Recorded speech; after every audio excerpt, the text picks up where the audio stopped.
Oh, tap dormi? Sa pou ekle la? Kou la mandi la kala yi?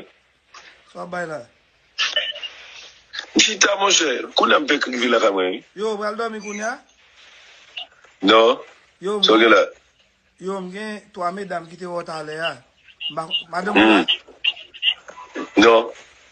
E men, mde di, e David ki bom di me wap ase mta pedere lo mbat kare nou.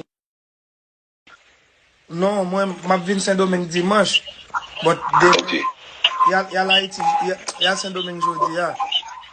But yo te bezon trip. A ki eswe la? Mwen menm ti Jacques. Woy lop moun? Non? E men map voyo koto la.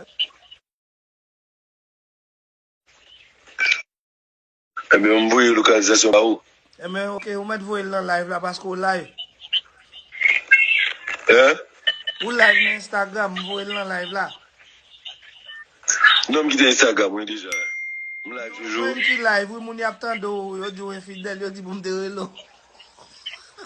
Ebe mwen fidèle tout an net, oui, sa gen. Madame mwen ba infidèle li menm.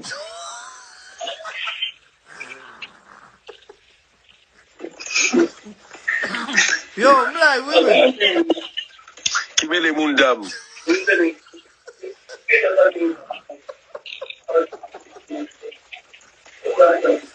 Yo.